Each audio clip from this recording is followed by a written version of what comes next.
So talk to me, you've mentioned capital raising. What was that process like? Yeah, so I said we raised a tranche one. We've actually just raised tranche two. So we've raised in total, I think, just under $1 million. When we close this tranche two, it'll be just over. Yep. It is very daunting to begin with.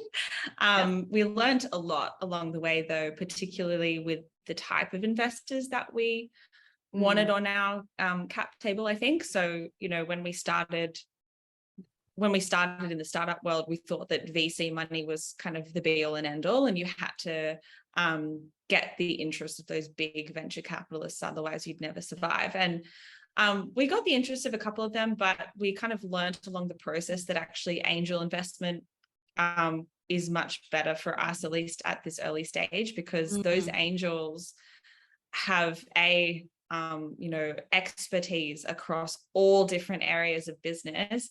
And we've got 5 or 6 angels at least that we can kind of call up on any given day and say, hi, I don't know how to do this. Like, tell me how you did this in your business or whatever. And they can tell us, which is amazing.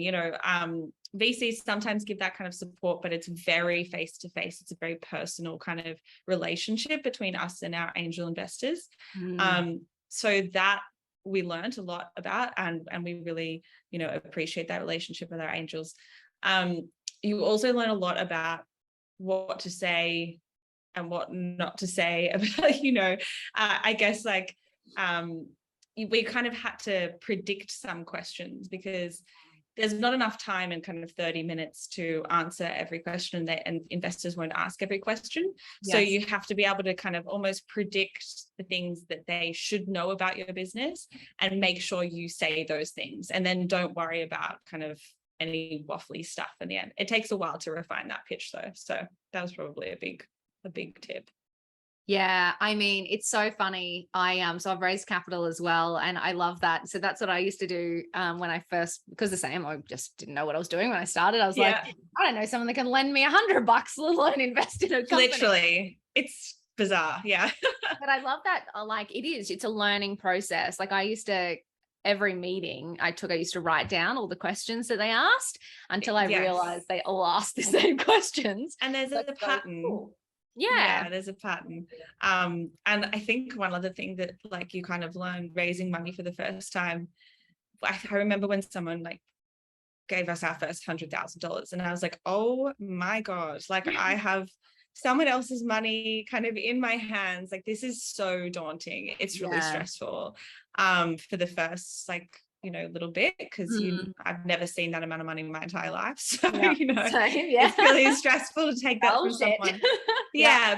But then you have to kind of remember they're backing you. You got to back yourself. It's going to be okay. Yeah. So that was another kind of learning, I guess, from raising capital. Yeah. I mean, it is super interesting. That's such a great point. It's probably the second time we've touched on, back yourself, imposter syndrome, those types of things. But I find that investors, yes, they back good ideas that they think might make them money someday. But the thing that I have learned, especially about angels, is that they're backing you. They're backing the fact that even if what you just said you were going to do doesn't quite pan out, you'll figure out a way to make the vision work.